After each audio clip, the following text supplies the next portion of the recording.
Hey all, and welcome to Shadow Space, and we are commenting on another BCB video. This is called CNN Analyst Issues Cold Reality Check as Another Supreme Court Crushes Democrat Hopes and Dreams. This is uploaded May 12th. This is being recorded May 13th, and links in the description. He fell asleep in 1896 and woke up today in 2026. They would simply say the only difference is now Negroes have a TV show and we wear nice suits. They swapped out Klan hoods for Brooks Brothers suits. They can own their own businesses. They have positions in government.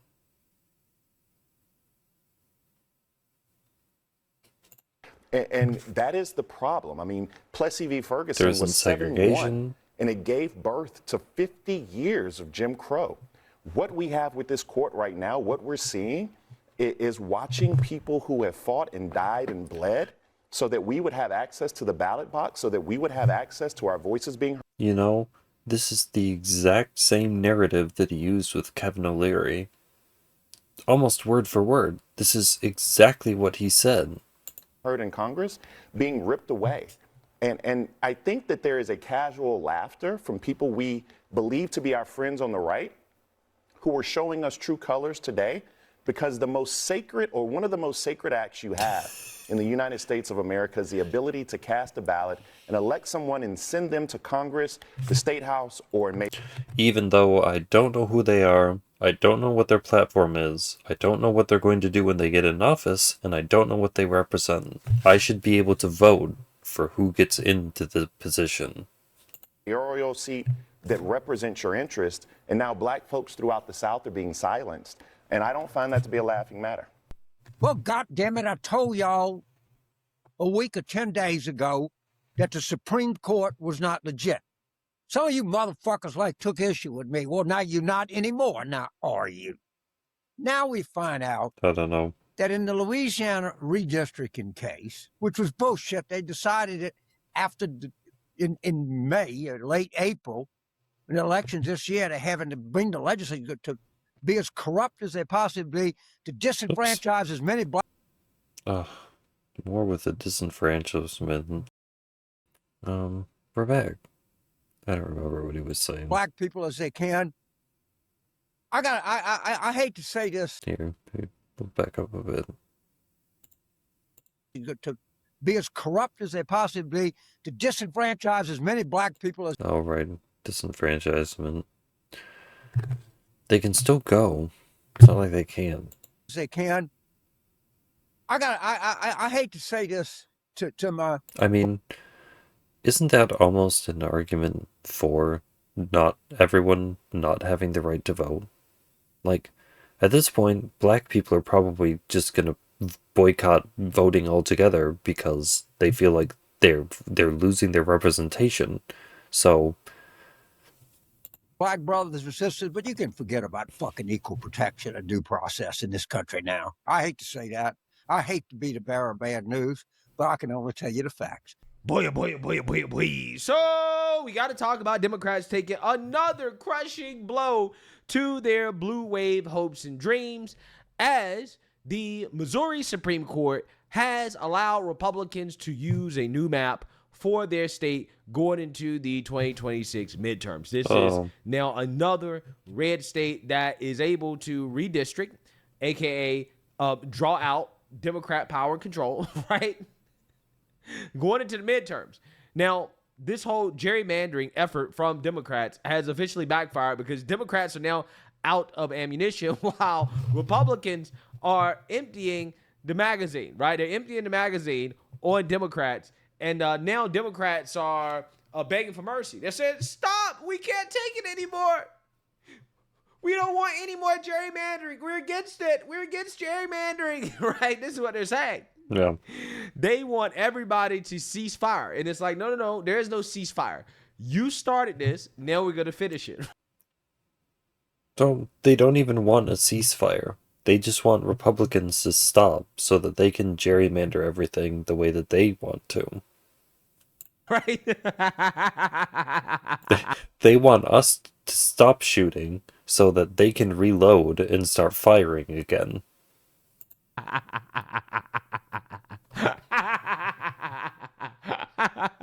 Yes, this is why sometimes I feel like a villain, right? Crushing liberal hopes and dreams. I love it. Okay, nothing Well, brings me. that's because you are.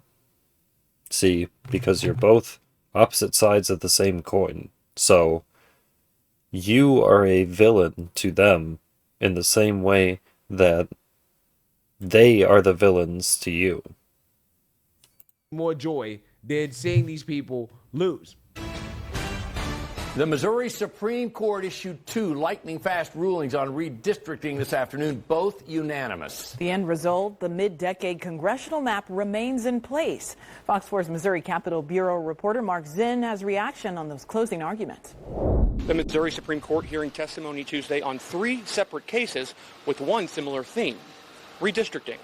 The first 2 cases heard Tuesday, Healy v. Missouri and Weiss v. Missouri, are centered around the new congressional districts themselves, with attorneys making arguments over whether or not the new Missouri 1st congressional map meets the recognized threshold for compactness. The General Assembly said any citizen after that decision can come to the court and ask for that decision to be reversed. The council does not understand that the legal standard requires a connected thread between the two. Lawmakers redrew Missouri's 8 congressional districts during a special session last year, all in an effort to make the 5th congressional seat in the Kansas City area more competitive for Republicans. This triggered an ongoing petition campaign to force a referendum vote on the new map this November. The third case on the docket asks whether or not the filed referendum campaign automatically stops the maps from going into effect. The Secretary's only constitutionally assigned role in the referendum process is to receive those filed petitions. If an unverified box of signatures freezes a state law, the implication is that law has to stay frozen until the statewide vote happens. These cases followed a high court ruling in March that sided with Republicans, saying Missouri lawmakers acted constitutionally when they convened a special session for the mid-decade map change. Yeah. So you seen that, you heard that. Okay. Another W for the GOP. We're racking up W's left and right here. And because of that, Democrats are in full-blown panic. They do not have any more ammunition left. In fact, Harry Enton, the data analyst at CNN, is sending Democrats a reality check on the so-called blue wave. Because as I've discussed, the Democrats are not shoot in for a blue wave, right? Everybody keeps saying that it's going to be a blowout, that Republicans are going to lose badly. And I'm not saying it's impossible for that to happen, right? In fact, if that happens, it wouldn't be a surprise because historically speaking, that is what happened. So it's certainly possible, but it's not a certainty, okay? However, Democrats and the media, they're treating it as a certainty. Well, see, because what true gerrymandering says is that you could not win otherwise. You do not actually have enough representation. You have to claw out representation because there isn't enough of it. At the redistricting, okay, after Democrats lost this gerrymandering war, the odds are shifting back towards the Republicans, and it looks like the blue wave may be canceled. So without further ado, let's go ahead and get into this. But I think this poll serves as a big-time reality check for Democrats, and that is, it ain't over yet, especially with the redistricting when we look ahead to the 2026 race for Congress. You would have thought that the Democrats' lead would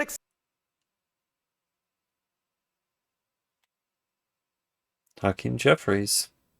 expand on the generic congressional ballot. It didn't happen. Look, in March, Democrats were up by 6 points. Look at this now.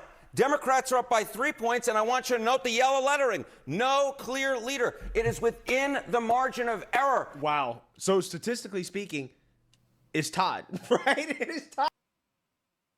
It isn't even tied. There's no one in there. There's no one in that spot.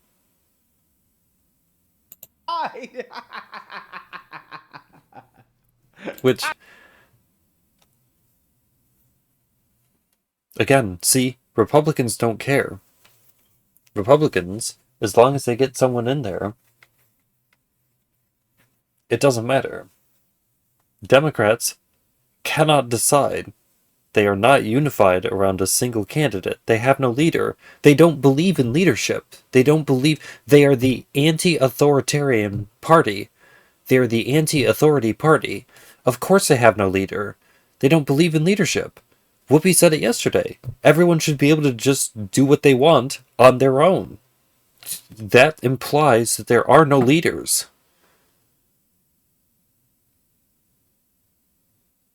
This is what, this is going to be a horrendous side tangent, but just forget it. It doesn't matter. Just go. Yeah. So again, this is not good for Democrats at all. Democrats should be up 10, 15 points. Let's be real, right? If Democrats were performing... Why?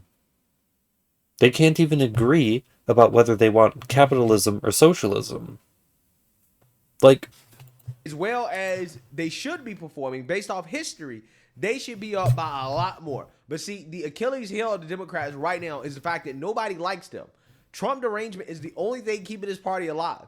But again, nobody's voting for Democrats because they actually like Democrats, whether that be the socialists who hate Democrats and also people who think that the Democrats are too far left. The Democrats right now are the most unpopular thing in politics, right? See, and now they, according to that poll, AOC, self-proclaimed socialist, is running for president. There is no universe where she gets traction in a party that is split between wanting socialism and not wanting socialism. You're already only appeasing, you're already only appealing to half of your base. That doesn't even include appealing to other people in the opposition. At this point, you are creating internal opposition that you also have to appeal to. Like I said last video, in a way that doesn't anger the people that are in the camp that you already support, which, depending on what these other groups need, may be antagonistic to what that initial group wants. It is very, very, very... It's going to be difficult to get pro-Israeli people on board when your message is anti-Israeli. Hard to find anything right now more unpopular than the Democrat Party. And that is the reason why you're seeing these numbers. Democrats should be running away with this, but they're not. They're not. So despite all of the talk about Donald Trump's unpopularity, the fact is Republicans very much remain in the game when it comes to the congressional midterms, which are occurring in what, 6 or 7 months at this point? Yes, and don't call me Shirley. So a lead of 3 points in the generic ballot test here.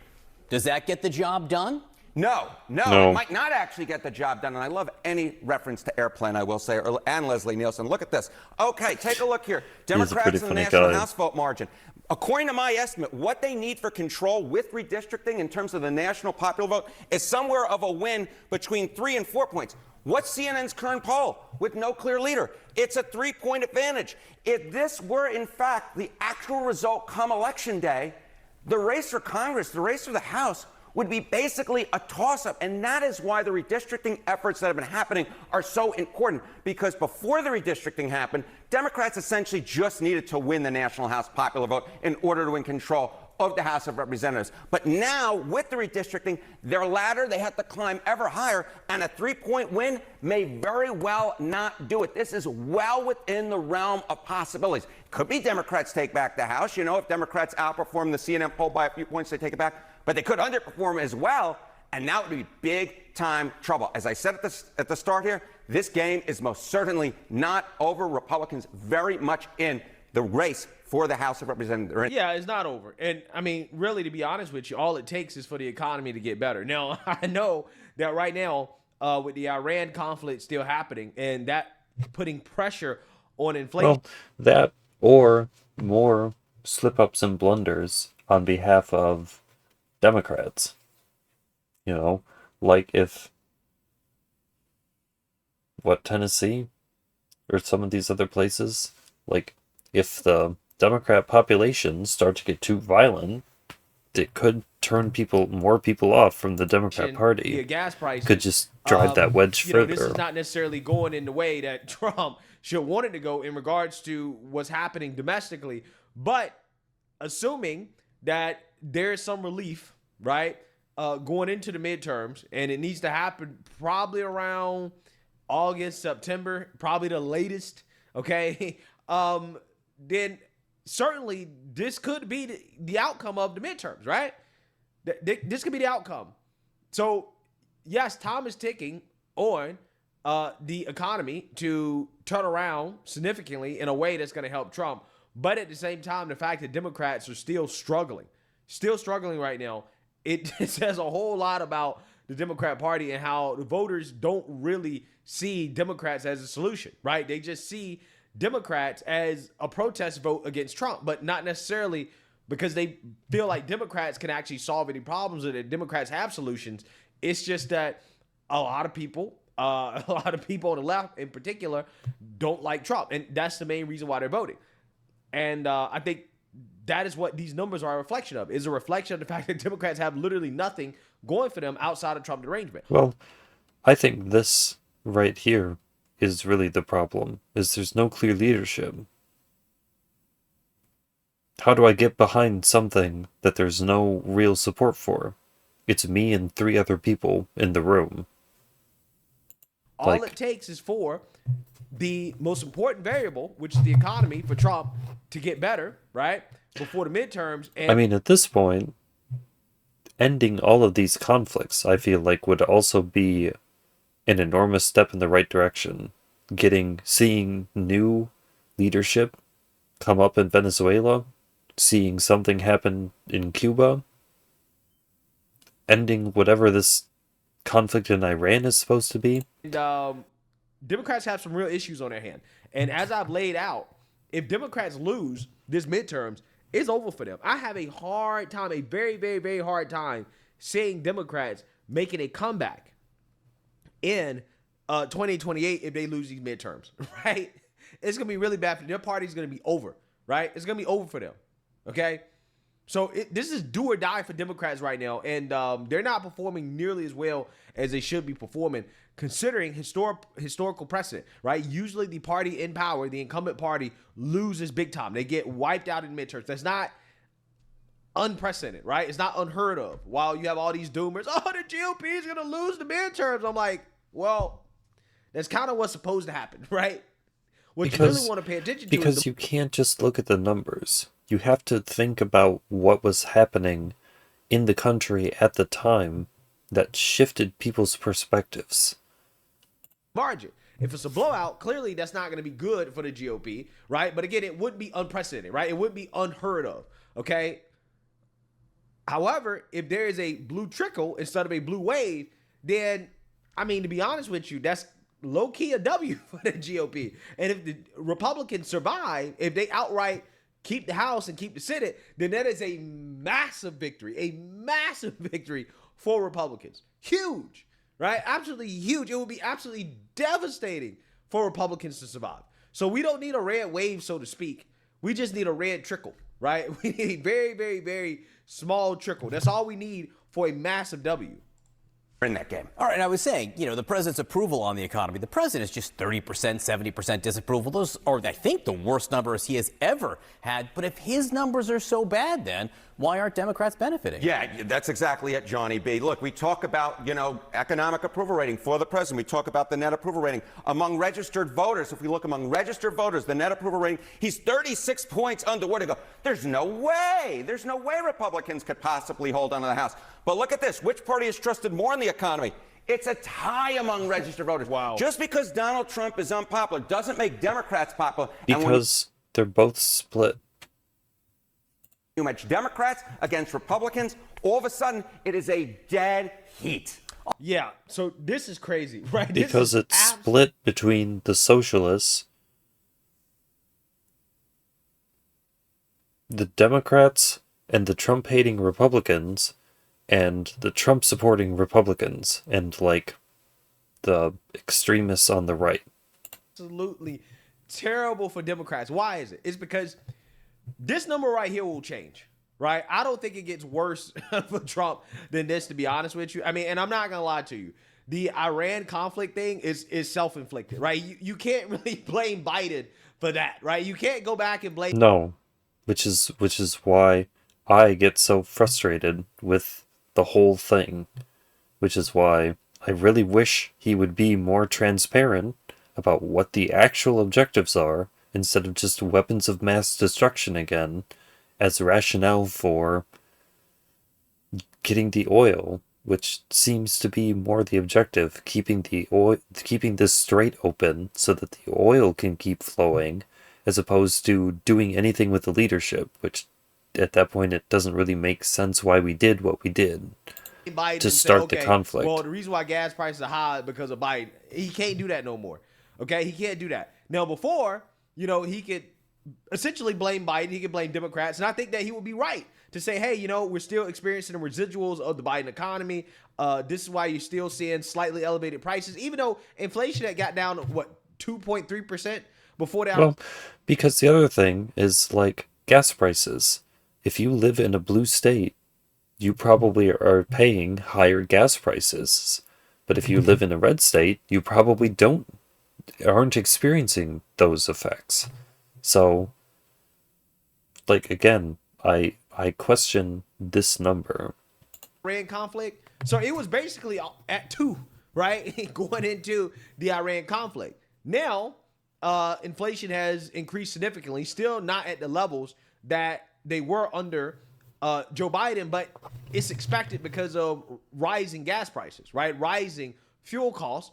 That is what's driving inflation, which means that it's temporary, right? This is not sustained inflation. This is simply what is happening as a result of the conflict. And if the conflict ends, then you're going to see it go back down and Trump's numbers are going to improve, right? So that's why this is terrible news for Democrats, because effectively they're tied when Trump is at his lowest and he doesn't have anywhere to go but up on his main issue. Again, that's not good for Democrats. Democrats can't make any improvements on this issue because they're not in power. And it's not like blue states are doing well, right? You can't point to any blue states run by Democrats that are affordable, whose economies are great right now. So they can't even point to anything they're doing at the local level that is working out for them. Or that's alleviating the effects. They're too busy yelling about it.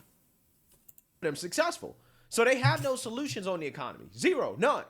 Which is why I'm not surprised by this number. Well, they do have a solution. Their solution is socialism. Their solution is to collapse the whole financial system and implement a new one. Can't get better. Trump's number can get better. That's the key. That's why I say if Democrats can't win in 2026, they're going to have a hard time. They're going to have basically an impossible time winning in 2028, because I personally believe that we're really going to start to experience the benefits of Trump's economic policy that is focused mainly on stimulating manufacturing in the United States, right? Manufacturing jobs, growth. You're really going to see that going into probably 2027. It's going to take a couple years. And I've been very consistent about this, right? For the first year and a half or so, like reasonably speaking, outside of the Iran conflict, you can say, okay, we're experiencing the residuals of the Biden economy, right? And 2026 will be a transition year. And 2027, 2028 is when you're really going to start to see the effects. This is something I've been very consistent about since day one. Supply side economics, it takes time to feel the effects because it's mostly focused on tax cuts, growth, deregulation. See, because ultimately, if Democrats get in power, then all of the things that Democrats are worried about happening are going to happen even harder. Like the wealthy people that are already pulling out of these states are just going to pull out more. All of the negative things that they don't want are just going to continue to happen. Investments, right? It's not instant stimulus, more right? food Demand side deserts, stimulus is more instant, businesses right? You just closing, start printing more money, right? You start handing out money to people, and more tax revenue leaving the state. That's what Democrats like to do, which short term feels good, but long term is very painful. Okay, what Trump is doing right now, short term, is that hey, we have to deal with this Iran conflict, and it's taking time for these companies to start making investments in the United States, but it's happening, and you're starting to see it in the numbers. Check this out.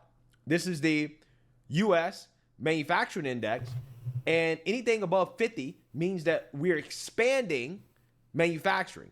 So for the first 4 months in a row of 2026, remember the big beautiful bill passed back in July of 2025. So June or July, the summer of 2025. So it's only been like not even a year yet, right? Since the big beautiful bill's been passed. But the first 4 months of this year, we've been expanding in manufacturing, which is something that we have not done much of under Joe Biden over the past 2 to 3 years, right? As you can see here, back in 2023, December, the end of 2022. Because supposedly, if you believe someone like this, well, I won't say it, but this is Trump's economy before Biden got into office, because it's 2022. And the minute Biden and his policies started to go into effect, all of it just dropped within a year to below replacement levels. That's what this is an indicator of. Really? So the beginning of 2023, we just fell off. Which right? doesn't make any sense because this is coming after COVID. You would think that manufacturing would be increasing because people would be going back to work, because we would be a bit out of the pandemic. But no, it sharply dropped. Comes to manufacturing. And really has only just started to kick back up again. And now we've started expanding again. So you're starting to really see manufacturing pick up for the first time in a long time. And I believe this to be because of Trump's economic policy, right? Starting to take effect. 2026, people taking advantage of the tax cuts, the deregulation. It's going to take time. Remember, the Tax Cuts and Jobs Act was passed at the end of 2017.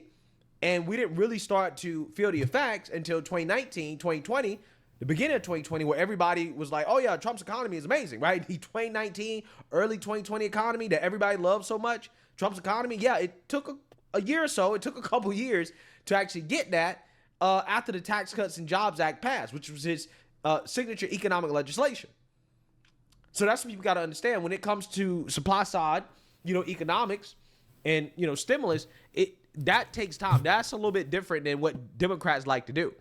So that's why, if things start to get better, if things start to pick up before the midterms and Democrats end up losing the midterms, right? So, or there's a blue trend. I mean, that's really what Trump has to do, is he has to stop all these conflicts. If he could stop even Iran and Ukraine, that would probably instantly flip this.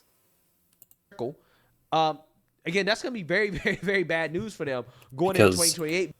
Ukraine was one of the things that he said on day one he was going to fix. And it is now almost halfway through his second term, and Ukraine is still on again, off again about whether or not it's actually being solved or not. I can't even remember the last time I heard about that conflict even being talked about. Because I just do not believe that Trump is... And honestly, it's because there's too many things on the burner. There's too many things that they're juggling at once. Going to be doing this badly on the economy going into 2027 and 2028. I don't believe it, right? Even though something like Cuba is technically withholding resources, technically that would be more of an economic thing, but we're doing it for somewhat military purposes.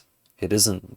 I believe that things are going to be a lot better in the next year or so. It's intended to be pressure or leverage. Conflict. And once we get past this Iran conflict, I'm hoping that the president and the GOP are smart enough to just let things boom, right? Let the boom happen and don't do anything too controversial. And we're good to go, right? We're good to go. So that would be nice if they didn't just randomly decide to blow random people up for no reason. I personally believe that would there's probably help their chances a lot of room for the president to improve. There's a lot of time for him to improve. The midterms is not the end of the world for Republicans. For Democrats, on the other hand, is do or die. Again, I think I said this before. A lot of the things that have happened, he's passed by executive order. The fact that the House and the Senate can't pass legislation is irrelevant when he just signs it, when he just makes it an order. I think numbers like It this doesn't matter. are bad news for Democrats who right now are still not trusted on much of anything at this point. And there's nothing they can do to improve it because they're not in power. Oftentimes, Republicans enjoy an advantage on the economy, though, so Tide may not be Even if they got him power, it's checks and balances. great for them, but still a huge disparity there between these two numbers. All right, we're talking about Democrats' chances maybe not as big. They can't even pass legislation as it is. As they were a few weeks ago. I don't think it would even get to his desk for him to sign, let alone have him potentially veto it because he doesn't like it, because it's mostly Democrat demands or whatever. What are the chances? I don't think it would matter. A few matter. weeks ago, I think we were saying Republicans, they could get blown out. Yeah, exactly right. And that's, I think, the other thing. Even if Republicans don't hold on to Congress, look, the chance of a blowout, that has shrunk considerably. Look at the cash prediction market. Chance that the GOP wins under 193 seats, you need 218 for control in the 2026 midterms. A month ago, it was a 48% chance they won under 193 seats. Now, it's just 19%. So basically, Republicans have shifted the playing field. They're in the game, and the chance of a Democratic blowout, that is way, way down. See, and this is all Hakeem Jeffries and him making that statement a month ago. This was fine. This was projected to be a blowout for Democrats. And then he opened his mouth and said anything. And now that his number has just completely fallen off. If he had said nothing, if he just kept his mouth shut, this wouldn't be happening. Much different environment today than it was just a few weeks ago. It's amazing the power that one person saying something can have. Thank you very much. Thank you, Johnny. We got a lot of news. We'll be right back. Amazing. Absolutely amazing. It's hilarious how I said this, a couple days ago, right? That the blue wave chances are going down, right? That the blue wave dreams are dying, that Democrats are getting ahead of themselves when it comes to this idea that the GOP is going to get wiped out. I don't know, man. I don't know. It's still possible. Certainly it's possible. They still make up half the country. They're not going to get blown out. I don't know what you listen to that you think that the country is like 80% Democrat, but it's not. I just think that a lot of things can change. It is May. We still have some time to go before the midterms. Not as much time as I would like, to be honest with you. But, if Trump can turn it around, specifically if we can wrap up this Iran conflict and oil prices return back to normal, then that's going to be huge for the Republicans going into the midterms, and it's going to be a big problem for Democrats. So we're going to see, but even CNN is admitting that the blue wave narrative is collapsing. But let me know what you guys think. Make sure you think the race out in California. At this point, all the people in the top spots are not Democrats. If that's a reflection of a portion of the Democrat Party across the country, then other people also feel this way, that Democrats don't keep their promises, that Democrats say a lot of things, but then when it comes to actually delivering on those things, they often come up short. Like I don't know. At this point, it's really going to be, are all of these maps going to be able to be redrawn before the election? That's really the issue. Is are they actually going to get the districts drawn in time to get the numbers? Don't know.